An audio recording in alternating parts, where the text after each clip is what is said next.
How's it going, Mets and overall baseball fans? Welcome back to the channel. And folks, we're breaking down the latest breaking news in Mets land that has recently come out that yes, the Mets have DFA'd veteran catcher in Tomas Nido as they are bringing back fellow veteran catcher, that being in left-hand hitting Omar Narvaez, to return to the club. So I'll be sharing my raw reaction and analysis to this one. But I know you're probably wondering, Wardy, where are you? Well, if you guys have been watching my streams throughout the Toronto Blue Jays series, then you would know that I'm not in my humble abode. I'm out of town right now, enjoying myself. As you see the bar sign behind there, it's been a nice weekend, all things considered, at the time of recording this, besides the Mets, of course, doing terribly against those Blue Jays. And I don't know if this is going to come out sometime on Monday, Tuesday, whenever this is coming out. But the reason why this video might not be necessarily right away from when the news officially happened is because Tomas Nido gave all Mets fans, including myself, a hint, that being right around over the past hour or so, as it is 11:45 p.m. Eastern time Sunday night. Because if you saw on Instagram, he posted this on his story, pretty cryptic, pretty obvious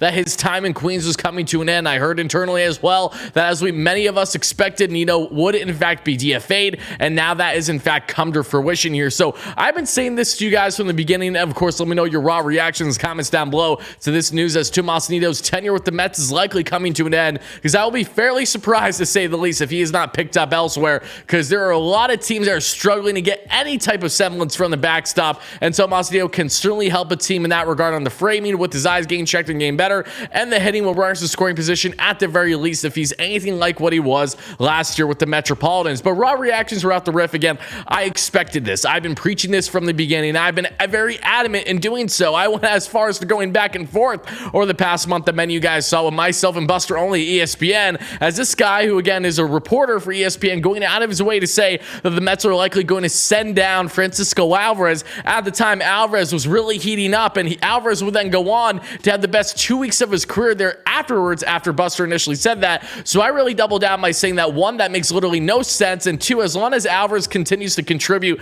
and show strides of positivity in his development, there's no chance that he is going anywhere anytime soon, and that is abundantly clear. Now with Omar Narvaez getting some reps there in his rehab starts in AAA, including a nice couple RBI game the other night at the time of recording this, it was inevitable that Narvaez will be returning, and Tomas Nido's tenure will be coming to an end. Now, I know you might be wondering, why didn't the Mets trade Tomas Nido? But clearly there wasn't enough of a market there for him to get any type of semblance worthwhile, and the Mets did need to make this roster decision, and fast. Now they're going to have two Venezuelans, that being Francisco Alvarez, the young stud of a rookie. Hopefully he might even have a chance at truly winning NL Rookie of the Year this year, as long as he doesn't go too deep into his slump, as he hasn't hit in his past couple games at the time of recording this. However, Narvaez, again, when he was up with the Mets prior to his injury, in just 14 games this year, had a 360 or so OBP, had under 700 OPS, but a 286 batting average. So he's putting the ball in play a lot. We know that Buck Showalter loves the ability to having guys platooning based on, pitching matchups, and having Alvarez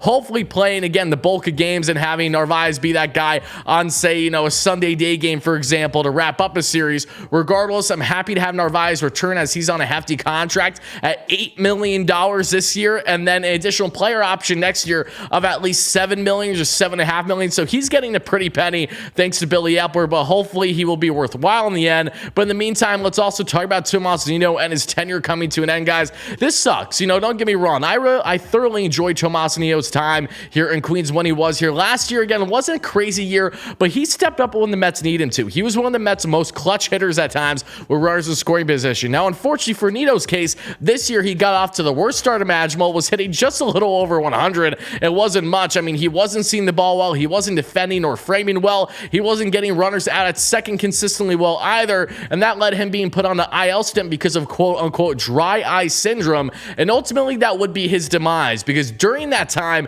Francisco Alvarez would take full advantage of every opportunity given to him, and then some. And from that point on, we all pretty much knew that Narvaez's return was inevitable, and that Nido being parted with was also inevitable. So because of that, Tomas Nido, veteran catcher in the Mets organization, I wish him the absolute best wherever he goes, because he still has 2 years left on his deal. He's making 1.2 or 1.5 this year. He's making $2.1 million next year. So again, the Mets may have to eat some of that salary. However, he is now parted with, and if a team does pick him up DFA, then they will eat his salary entirely. I'm looking at a team right away, a team that was looking to be in contention down the stretch, isn't right now, but they probably will be, and the San Diego Padres. They already picked up one former Met catcher that was a Met for a week in Gary Sanchez. Then he went on to hit home runs in back-to-back games there in Miami for the Padres. But, they still still need help in that backstop position. They want to be done with Austin Nola as well. So I really think Tomas Nido could find himself rekindling that relationship when back from injury in Seth Lugo and others there in San Diego. So all I'm saying is don't be shocked if you see Tomas Nido staying in the NL and going to a team that, again, could be a thorn in the Mets side